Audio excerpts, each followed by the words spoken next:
Yo, yo, let's give that clap. All right, welcome to the Hoops Rehab Show. A big night in Lakers land. We got your host, Game Injury Doc, aka the Dr. Evan Jeffries, and on my right, Eric B. Mack. How you What's up, doing tonight, y'all? Eric? Doing pretty good, pretty good. Obviously, a little better now with a Lakers victory, evening up the series. So on to Minneapolis we go. Yeah, man, what a game to start off that game too, and just the intensity of it. You felt like this was actually a playoff game. Before we get started, I'll let you guys know you can follow us on all our handles are at Game Injury Doc on Instagram, Twitter, and YouTube, and Eric B. Mack at the same. And then follow our Hoops Rehab Show page on YouTube. And we are also putting these out as a podcast the following morning on Spotify and Apple Podcasts. So if you can share, follow, download, like, we appreciate all the feedback so far, and we want to continue doing this thing. So let's get it cracking. Yes, sir. So I'd like to give you some stats. So heading into the night, I kind of knew two things. So for an NBA playoff series, so if a team was down 0-2, whether if it was home or road, they've come back to win the series 34 out of 459 times. So you obviously feel like, all right, 34 times is a good chunk, but that's actually 7% of the time. Mm-hmm. And if you lose your two home games, which would have been the case, obviously, if Lakers lost tonight, it would have been there was only 6 out of 459, so less than a percent chance of coming back. So tonight's game was Yeah, obviously super important. huge. It's crazy. I couldn't. Maybe it was just more of the nerves or what have you. But Lakers were obviously for the majority of the game were up double digits. I believe Minnesota's only lead was 2-0 just to start the game. And so for the Lakers to be up double digits about 38 to 40 minutes of the game, it never Yep. quite felt like it because I was just nervous. It felt like Minnesota was just ready to go on a run, and they'd get it down to 9 or 10. And Lakers would kind of have a stop or two. Luka would Yep. ISO Gobert, and that lead would jump up back up to 15, 16. So that was kind of important. I think it's important that they built that lead because when Minnesota made their run, you look up and you're still up 10, 11 points, right? It probably doesn't feel good if you're up 20 and then all of a sudden it's 10 or 11, but in reality, it's still a decent place to be. So it was ugly for sure. Wasn't pretty, but obviously we'll take any win we can get in the postseason. Yeah, for sure. I mean, to me, when I was watching this, I was like, the intensity has Oh yeah. skyrocketed in this Oh yeah. game. You could just tell on LeBron's face. He was hustling on defense. Every possession meant something. You can see it in Luka. You can see it in AR.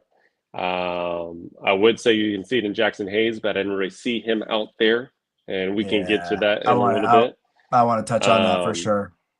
but something that I stated like going into the series was that Dorian Finney-Smith was going to have to play at least 30 minutes a game. He played 39 minutes tonight, Yep. right? He was going to be the key to this series because he's going to have to bring that defensive energy on pretty much guarding everybody. I mean, he guards Ant a lot, but he also guards Randall. He guards Gobert. He guards pretty much everybody on the perimeter. So I want to give him his shout out, his flowers. He only had 7 points, but that's fine because everything else he does on the floor is to disrupt the other team. And you can tell that by the Lakers only giving up 85 points tonight. So huge game by DFS. And you knew you were going to need that. I mean, Jackson Hayes played 9 minutes tonight. So um, he's obviously getting a little bit phased out of this game, this series. Jeez. It's crazy because like I was like, tonight, Minnesota didn't look that big. Game one, they looked huge, right? So I think the Lakers made one of the biggest adjustments they made is they started swarming, like how you were talking about how Lakers do a good job of just like swarming people, and just bringing that defensive intensity. And when they're doing that, the other team doesn't look as big. It doesn't look as dominant when they're doubling and also just getting to the ball. Like Gabe Vincent in the first half minutes were just amazing, right? So I think if we can keep that up, this series will be leaning towards LA pretty good. Yeah, definitely. Like paying attention if you guys, watch next game, DFS, like these may not fill up the stat sheet, but like those are like 39 hard-nosed minutes. And Oh yeah, obviously like he did hit a big three, kind of a key point in the game. And obviously the more we can get from him is definitely just gravy. And so yeah, very, very, very gritty. Jackson Hayes, like I noticed like he went out of the second half at like the 10-13 mark. I was like, damn, ten they got him out thirteen. there with the quickness, yeah. Yeah, And I don't know if it's yeah, like he because like Gobert's there, they obviously have some athleticism with McDaniels. That lob is really like not there. And yeah, so when that's not there, that's like what really he does for us. And he's obviously, hey, look, like for I mean, what we thought he was and what he's been providing the second half of the year, it's been tremendous. But obviously, like in a playoff series when they can really like key in on one person, um, he's definitely kind of the odd man out. I anticipate he's still going to start, right? He's not going to play big minutes, but I was like, when I saw that, I was like, damn, that was like the quickest like hook I've ever seen. Almost like pulling out somebody like 10 something into the third quarter. And but yeah, I mean, like you said, 85 points given up, super intense game. Obviously, Luca was pretty dominant, especially in the first half. yep, And so yeah, like another thing too, I think the foul trouble for the Minnesota Timberwolves obviously really changed the complexion of the game. Dante DiVincenzo just like quick 3-4 fouls, so he really couldn't make a difference. And then Naz Reid as well. He missed. He pretty much went out early in the second quarter with 3 fouls and wasn't in the rest of the half. So um, obviously like things like that are a big difference maker. You got to attack those kind of guys. Like they're going to be like all over your ass like DiVincenzo is, but if you go at yep. him, make him pick up that cheap foul, get him out of the game, and I mean that's really what happened, at least in the first half. Yeah, I mean, game one, I think I saw a stat that Lakers gave up the most open jumpers, like either ever in a playoff series or something in a game one. it But was just it like was high up there at least, it yeah. was somewhere way up there. But like Yeah, tonight, they that closed corner off three. space. Yeah, they pretty much were covering all those people every possession, right? There was somebody on somebody every time somebody had the ball, right? Which is makes the hell of a difference in a series. Game one felt like a regular season game. Game two felt like a playoff game. And when you look at Minnesota, what they did game one, right? Jane McDaniels, 25 points. Tonight, he had 8, 8, right? yeah. Naz Reid had 20, right? Tonight, he had 9. And Dante not having anything, he had 4 points. So if you can keep the other guys, which I talked about last time, from scoring and having these big games, then more than likely all they really have is Anthony Edwards and Julius Randle's going to get a little bit, but I'm Yeah, not he's too been concerned about Julius Randle's. playing pretty well Um, though. he did tonight, but I mean, in the grand scheme of things, if Julius Randle's getting 30, I'm okay with that, Yeah, I get what you're right? saying. As long Yep. as Yep. everybody else is not going off. So Lakers did a good job of just game planning that, and I think overall, like they were able to bring Gobert out in space. I know AR had a couple ISOs on him. Luca had some ISOs on him.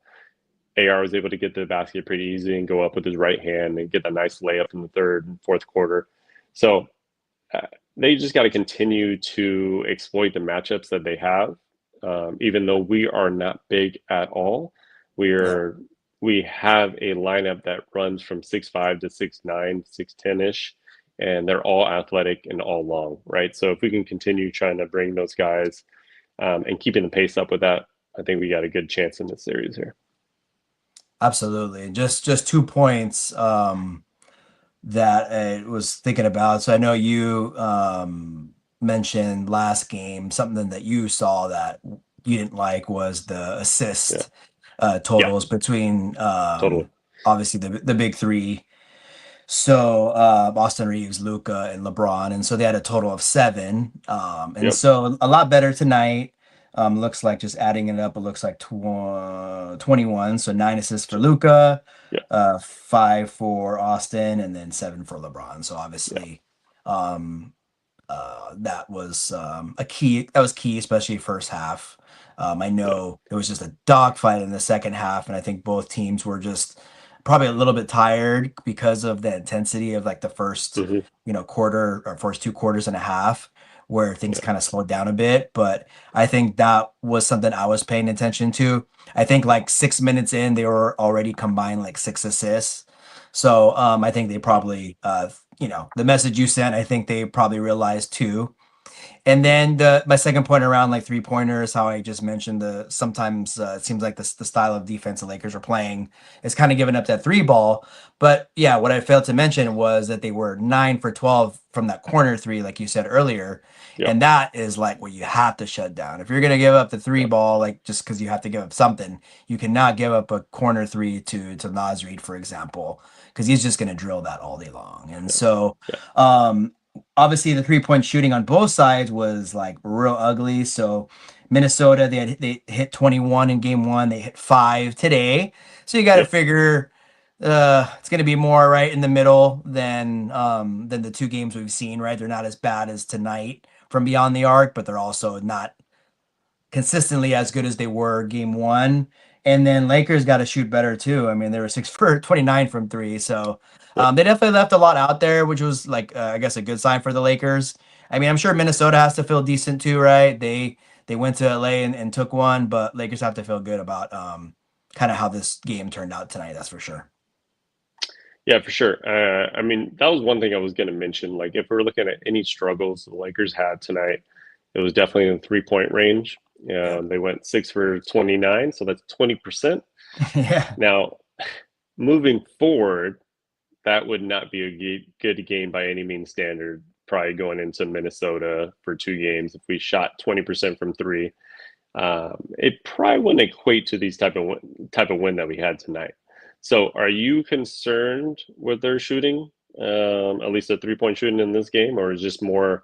Would you would you put it as the game was just one of those defensive muck it up games? I'd say a combination of both. Like I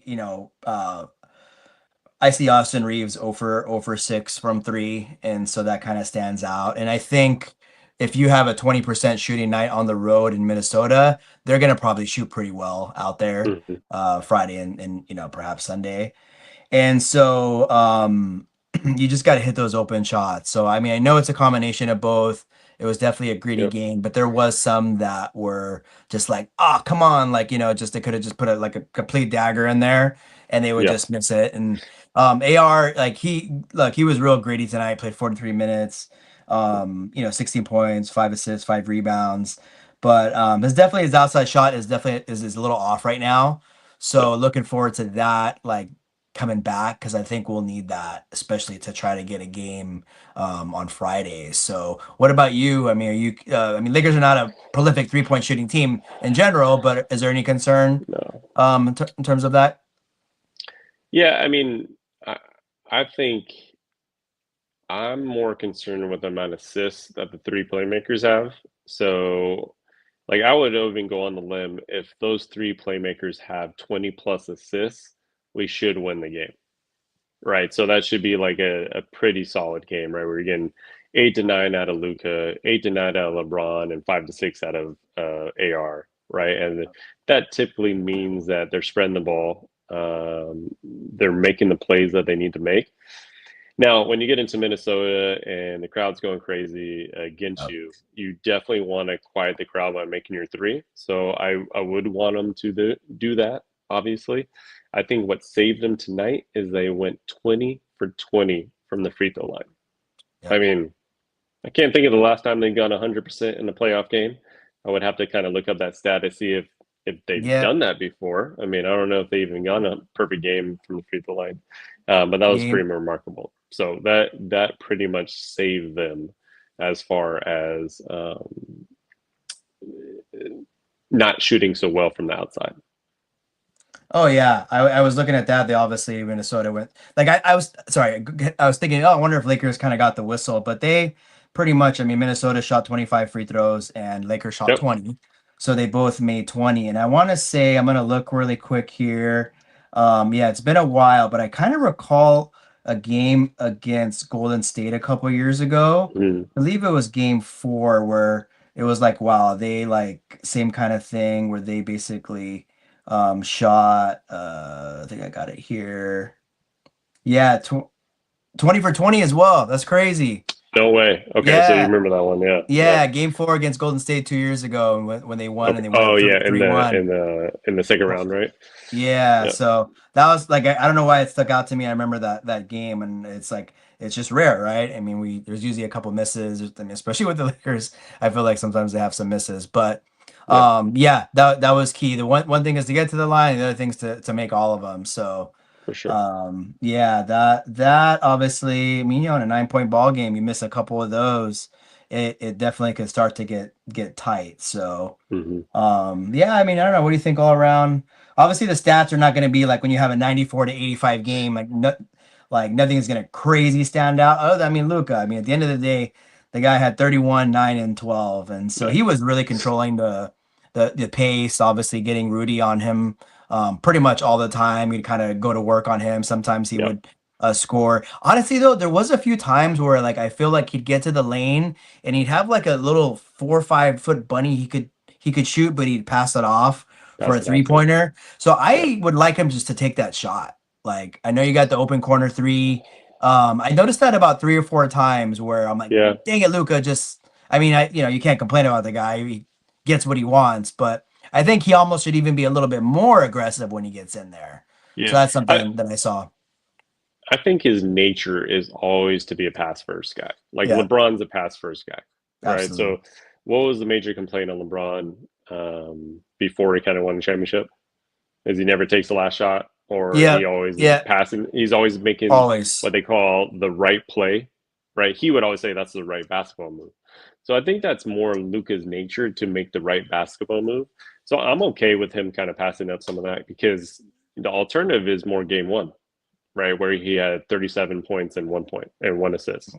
Yeah. So the alternative, him taking more shots and not really looking for his teammates. So I would rather have a pass first Luka because I know I'm still going to get 25 to 35 points out of Luka.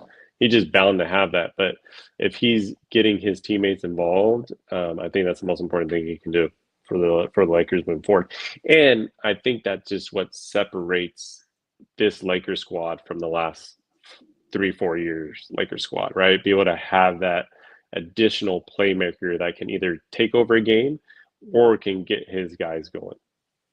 Yeah, no, definitely a good point. And that's his, like you said, it's in his nature. It's just sometimes, like, hopefully, I'm sure he'll probably study the film and say, you know what, sometimes I gotta Yeah, just go up with that shot. And so, yeah, and then also, like you're saying, the difference between the Laker teams from like the years past or last few years, um, we I feel like we're able to see a little bit more of aggressive LeBron like on the defensive yeah, end because he yeah. doesn't have to like carry the load offensively. Hmm. So yeah, he did play obviously 40 minutes of just like hard ass like NBA playoff basketball. He Yeah, did shoot 19 shots, so it's not like he wasn't putting it up, but there's definitely like times in the game where yeah, I don't want to say he can like he's an afterthought out there, but he just doesn't have to just every possession, whether if it's offense or defense, be like the main guy. And so I yeah. mean we knew that when we got Luca, right? That was like one of the big things about getting him is that Hmm. times like this that we can have LeBron just be the beast that he potentially can be on the defensive end. 100%. So he was Yeah, he was all over the place. I mean, he picked the yeah, spots, 21 points, 11 rebounds, 7 assists as well. yeah. Like I said, the 40 minutes, and I think having that again, that extra day going into game 3 is gonna help him out for Friday at least. Yeah, great points with that because like the energy from LeBron was so contagious tonight, where you can Absolutely. just tell from the jump that he was ready to go. And I don't know if you saw his did you watch any of his podcasts, the recent one with Steve Nash? Parts of it, yeah, I saw parts of Yeah, it. he was talking about how game ones are always a feeler game, and like Yeah, oh yeah, I saw that. typically LeBron in game ones, they just don't go that well. Like, I mean, yeah, they've won some, lost some, all that stuff, but typically it's like you said, it's more of the feel game, and then the game two is where the intensity comes, and then that's where they kind of feel out a team and are ready to play for that team. So I think he made a point tonight, right? Like we were questioning after game one, is he tired? Is he older? Is the groin bothering him? Obviously, he put all that aside and he was ready to play and kind of bring that intensity. And I think Luka has pretty much unlocked all that intensity because now he doesn't have to do as much on an offensive standpoint. So he can sit back and get 18, get 22, and it doesn't really matter, right? Because Luka's going to get you 28 to 35 most nights. Yep, yep. I think that's you're gonna the stat line, tonight, maybe the other night, and as far as like points go, like that 19, 20 to low Yeah. 20s, it's probably going to be the mark. Obviously, we hope during this playoff run, there's a couple of games. I'm sure that he's probably going to have to be LeBron, right? It Hmm. just works out that way. It's every series is long, and it's his own entity, as we've mentioned many times, and so For sure. there probably will be a game that he's going to have to kind of lead the way, but it's nice to have a running mate. And I definitely look for Austin to I know he's battling out there. He's probably some of these guys he's facing are just so damn scrappy, and Yep.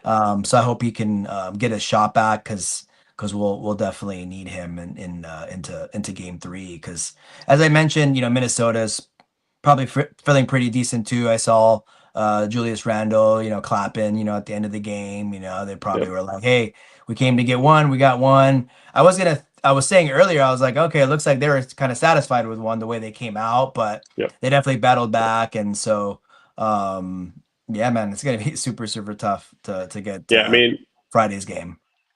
they did what they're supposed to do, right? Split the series on the road as a road team. Yep, So yep. that's what you want. What do you think Minnesota has to do in game three to make any adjustments for what the Lakers did in game two? Well, probably not pick up the cheap fouls, right? Be Yep. aggressive, like full court, but then also be smart. Yep. DiVincenzo and Nas and Reed are just really big. They don't start, obviously, but they are Yep. what really gave them a lead on Saturday night. I mean, if you remember, the Lakers actually started off hot the first quarter, kind of like tonight, with like a 10-point lead, Yep. right?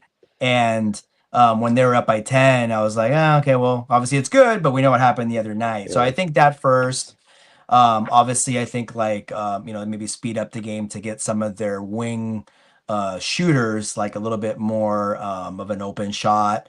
I thought it was like a very like half court, grind it out kind of game, which I didn't even know that really served the Lakers that well, but the way Yeah. they've kind of been defending it actually has. So I would say probably adjustments around getting those like corner threes obviously is going to be key.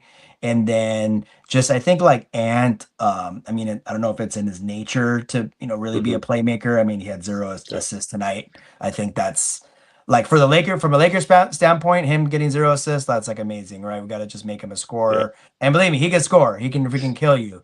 But I think we talked about it Saturdays. I'd rather have the Ant show versus everyone else. So kind of to Yep. circle back on your question, I think Minnesota's got to get back to kind of like a team basketball instead of just like Ant just drive in and Yep. obviously playing ISO ball. So I'm sure there's Yeah. some things they're gonna check on film and take it from there. What about Yeah. yourself? Yeah. They had a similar game to the Lakers in game one where they had 14 assists total, right? So if Ant's not getting any assists. I mean, Yeah. look at their starting lineup. The only person that had more than one assist was Julius Randle. I think what Yeah. It's stands out crazy. the most to me is Mike Conley is such a mismatch in this series for who he has to guard on the Lakers starting lineup. Like Yeah. there's just nobody he can really be on that's not a mismatch. So if you put him on Luca, I mean Luca would just annihilate him. Hmm. You're not going to put him on AR. He's a little too quick for him, right? He's too shifty. And then a lot of times they put him on Rui, and Rui's just too big for him. However, Rui will sit in the corner a little bit more, so they can get away with it. But if Mike Conley is bringing you 0 points in Yep. the game, 0 for 5, he got you 1 assist, right, and 6 rebounds. That's not really getting much for you. So I think if I'm Chris Finch, I would look at tinkering that lineup a little bit. I don't know whether or not that's starting a Dante DiVincenzo like in the lineup and just get him out there to get the most minutes out of him, and then you're Yeah. bringing Conley in when the Lakers kind of make adjustments to their lineup, so you can see if you can find the right match and mismatch for him. Kind of when Lakers bring in Goodwin or they bring in some other Gabe guys that, Gabe Vincent or um, something. Yeah. yeah, yeah. So like if he's matching up against Gabe, I think that's a better matchup for him. Hmm. Him against the Lakers starting five is just not an ideal matchup. And I kind of saw that in game one where I was like looking at him like, dude, Lakers should take advantage of Rui on Conley. Like, how are we not taking advantage of that? Yeah. So I think the Lakers understand that pretty well and are taking advantage at least in game two. And if I'm Minnesota, that's my biggest adjustment that I'm making. I'm probably, to be honest, I would have Dante in the starting lineup. Start.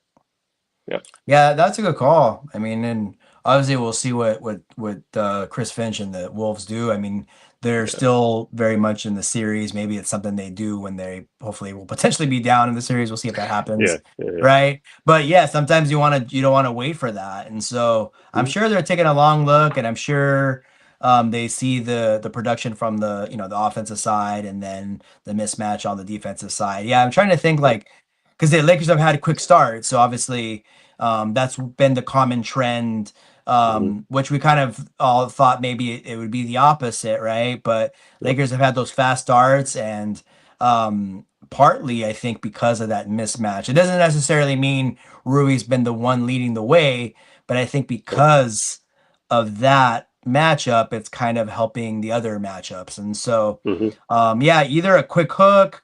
Obviously, they have a lot of respect for for Conley, and he's obviously a greedy player, so I'm sure he'll get his minutes. But yeah, I mean, I could see something like that, and as long as DiVincenzo, I don't think he's typically has a fouling problem, but as long as he Yep. stays in the game, I mean, he causes fits, he can hit the three ball, he's young, I mean, he was really, really, really good for the Knicks last year. He was great for the Warriors the year before.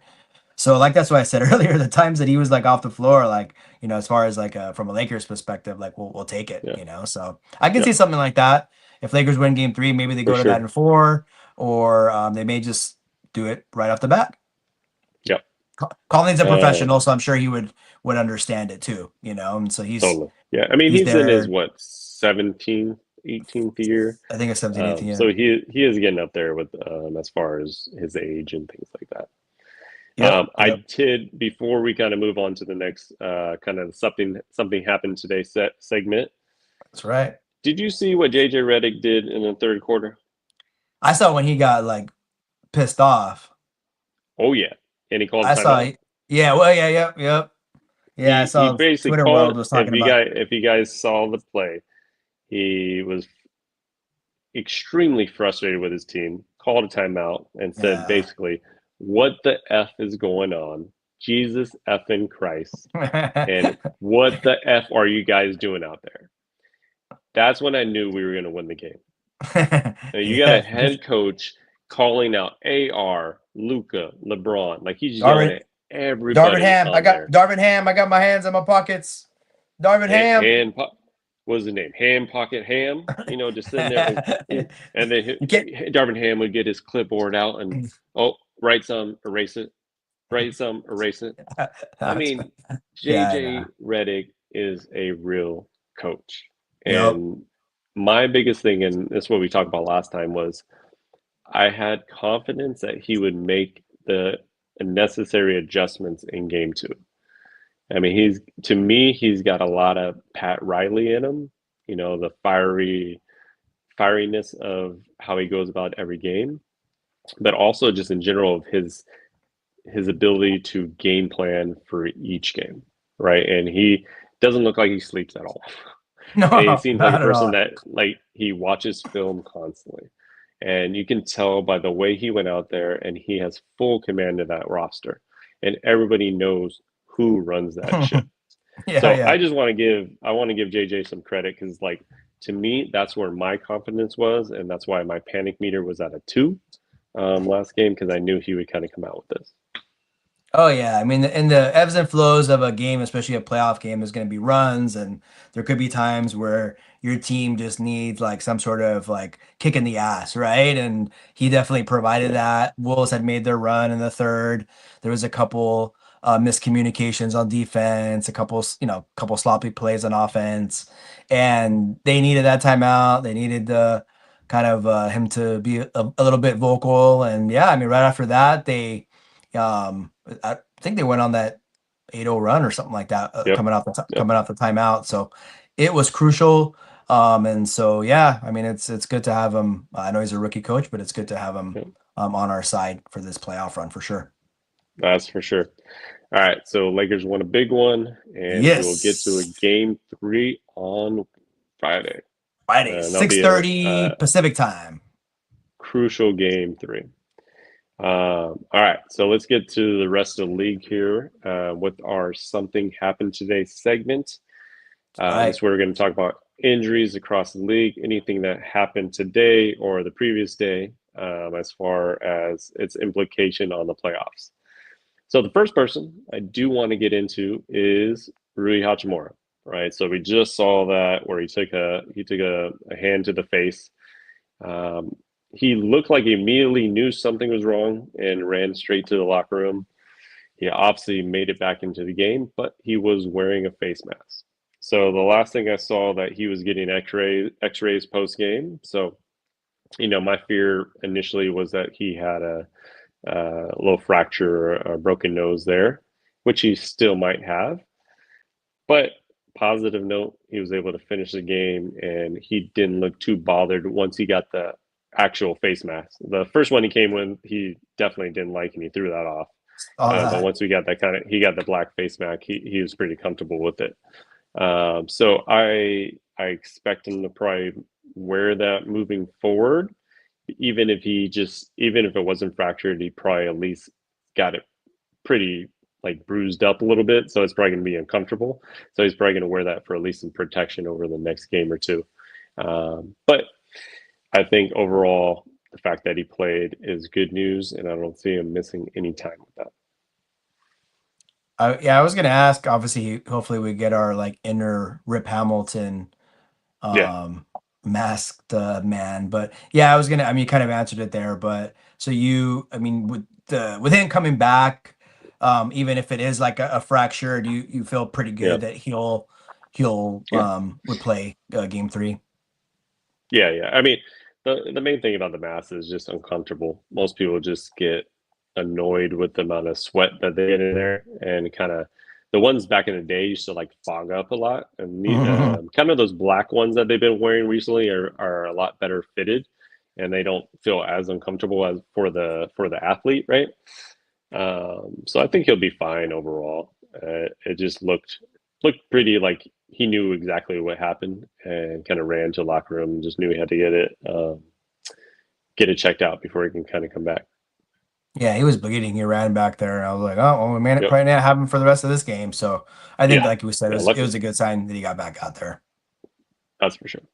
Yeah. So I think overall he'll be fine, kind of moving forward, going into the series. Ye- And then I would want to get into Jason Tatum, right? So we Yeah. talked about that last time we were on. He had the hard fall, and they ruled out a fracture. Today they diagnosed him with a bone bruise, which is kind of when you think about the bone, like it's either sometimes you'll have this hairline fracture into the bone, or the bone can get hit and it actually can just bruise, right? So there's bleeding inside the bone. And Hmm. sometimes this can be just painful, right? So like a lot of people, you see it in the NBA, they have a bone bruise in the knee, like Brown on the Celtics, he has that, right? So That's it's right. kind of like a pain management thing. My biggest concern with him from the beginning was that it's his right hand, right? So it's going to affect his shooting, it's going to affect his ball handling, going to affect every time he catches the ball. Like any impact to the wrist is going to bother him. So it was pretty remarkable that they already put him at doubtful, so they already Yeah, know that he's gonna be out this game. I yeah. think at the same time, they won game one. They probably have a good understanding of being able to win this series, and so they probably just give him some extra time so he can heal. But overall, this is going to be a pain management issue, so he's going to have to deal with the pain, and hopefully it'll be something that's shorter than versus longer.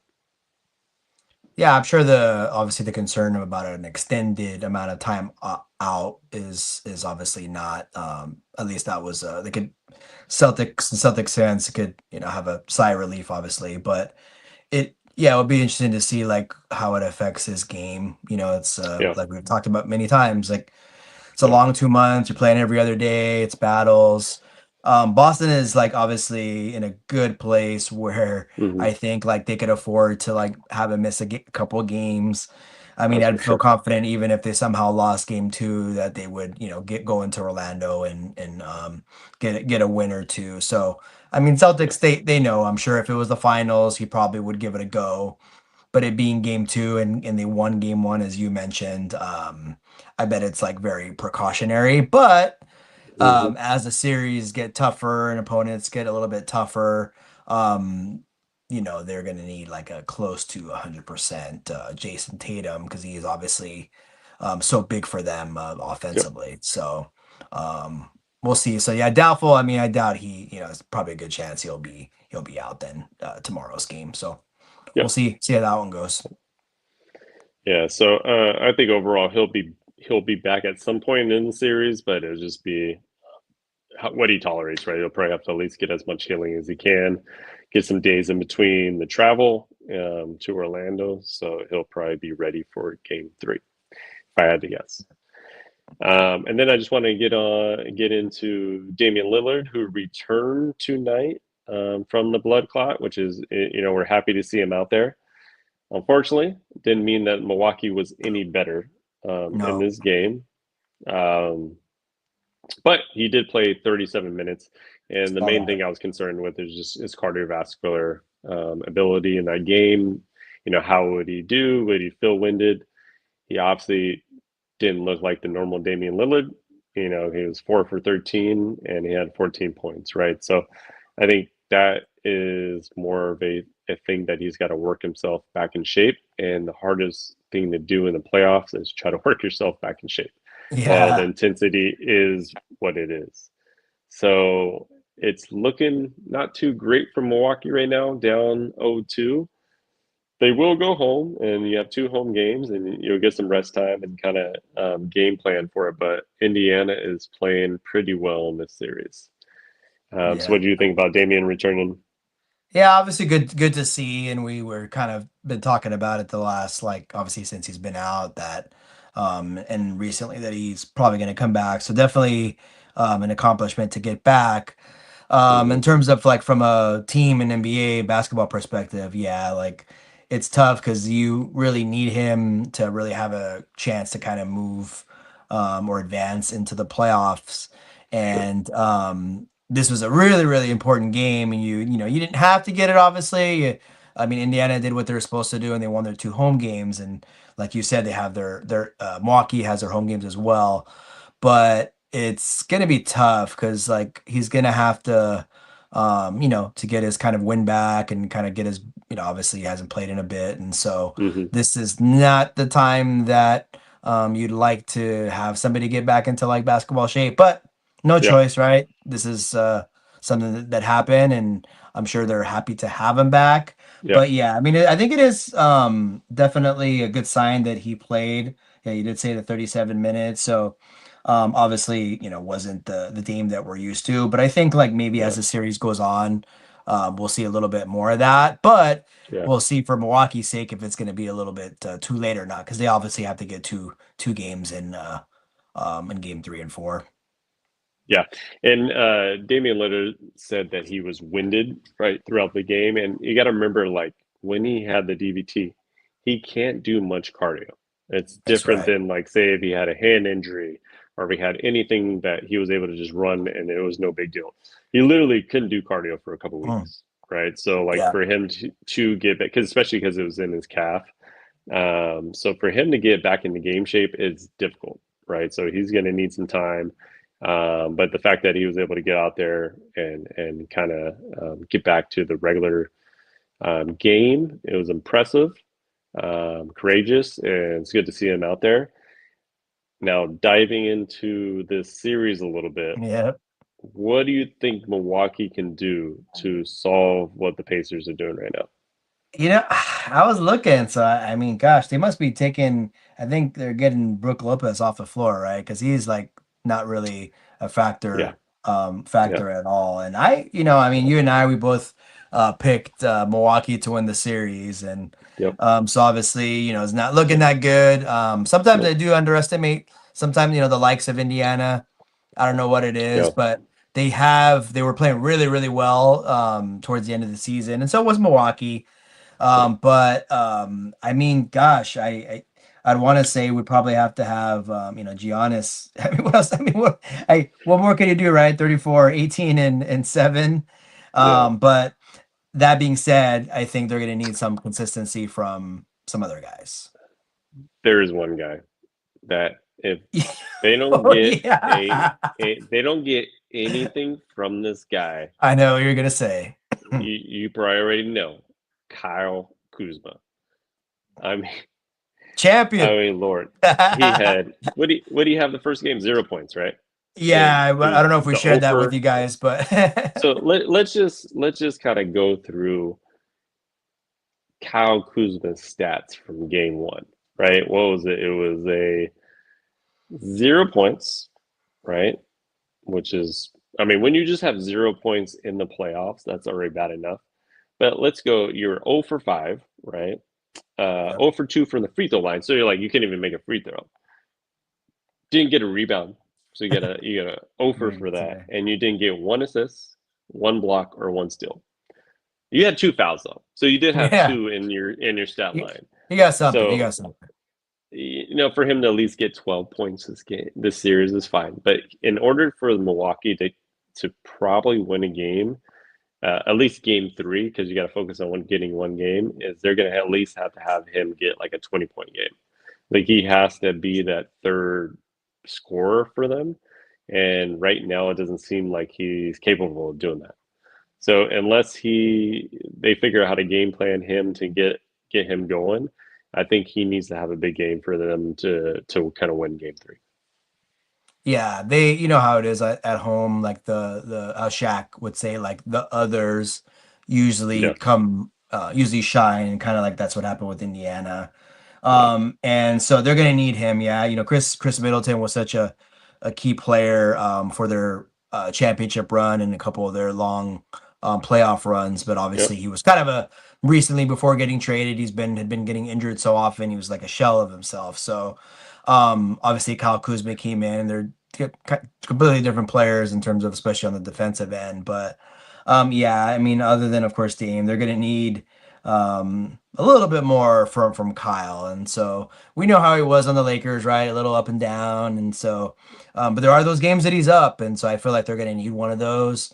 And I think from the first like quarters that I've seen in this series, as the end Indiana has gotten off to such a hot start. Like for example, 40 points tonight in the first quarter. So I believe Milwaukee's gonna have to really kind of like the Lakers tonight, right? mhm, Just super intense. Can't afford to have like a quarter to kick off the game like they did at games 1 and 2, because it really set the tone. yep, They were kind of behind the 8 ball, and like tonight's was a little bit closer than game one, but again they were down early. And I mean, we know how it is, right? If you get down, it's we see comebacks, but it is tough to come back. So I mean, I look forward to it. I think Milwaukee will take game three, but it's definitely going to be tough for them to win the series. That's for sure. that's for sure. Yep. All right. So we'll move into a final game of the night. And let me guess, another double-digit win by the OKC Thunder. Oh, Oh, you got to put them to sleep? Put them to sorry. sleep?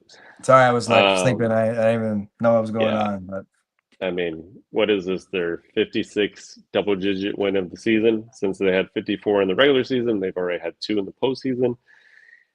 They obviously look like the most dominant team in this playoffs. Yeah. SGA was back to his normal self at 27.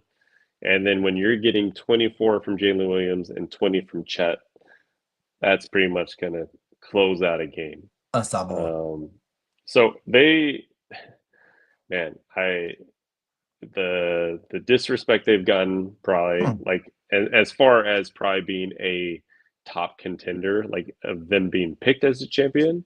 Yep. I don't think many people would just pick them straight up. And I think at this point, we can say they are the best team in the playoffs right now. Yeah, I mean they have to be the we talked about it the other night. Them in Boston are definitely the big favorites. For anybody who thought obviously the Thunder kind of like sleepwalked like towards the end of the season. Not that they were playing bad, they were still winning games, but for anyone that thought like obviously like if they're able to turn it up for that, playoff intensity is definitely Mm-hmm. a big yes, because two games have been blowouts. Obviously, it wasn't as bad as game one, but that would have Yeah. been nearly impossible. I think Memphis, I mean, the writing was on the wall. I mean, they struggled towards the end of the season. They obviously had a really nice game against Golden State in the play-in, and obviously showed like some grit there, and took care of business in Friday's game against Dallas. But I mean, Jaw's got to be banged up. I mean, this team. I, I mean, I'll be if they win a game, I'll be shocked. I do see a sweep here. But what do you, or is there maybe they're gonna win the two home games? Memphis? Name their head coach. Yeah, you know what? I could pick. I Just, was thinking of. just, just name it. Like without googling right now. Just give me his name right now. I could picture him. It's funny that I don't know who it is. It's like a OKC in sled. 4. Yeah, OKC. yeah. Like I, I'm sorry. if I can't name your head coach right now, and Yeah, I'm not trying to disrespect the Memphis interim head coach right now, but just I don't know his name. Like I can yes. name you Denver's coach, interim coach, David Alderman. Bam, it's like quick, right?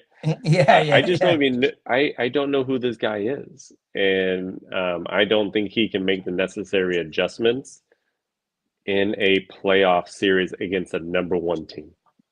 This is how bad it is. I typed in Memphis head coach and it showed me the Memphis football team head coach. Yeah, So, that's what I'm you saying. know, It's not even yeah, getting tracked yeah, there. yeah. Um, Um, yeah, I mean, they'll tell you right now that, yeah. So, um, no disrespect to no him disrespect, but that I can't even find it, and I'm like literally searching for it.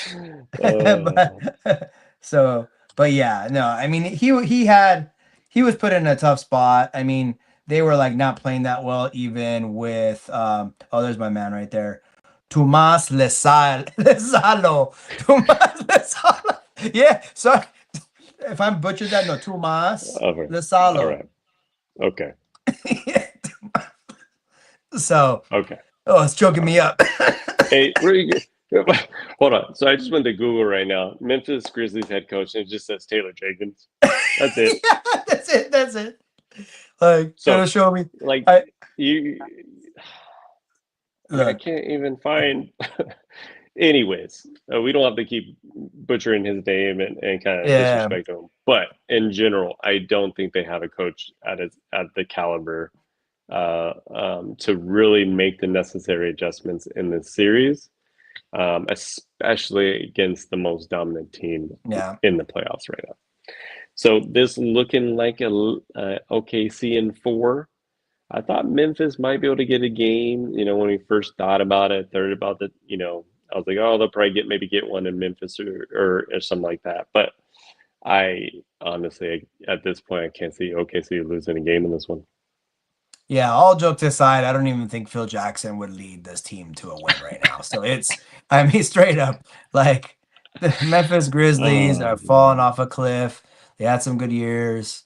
Something just happened, and I'm sure they'll shore it up hopefully in the off season. But yeah, yeah. yeah, you can start to make those reservations soon here. So I don't know when game four is. I'm sure Charles Barkley will let us know when that is, but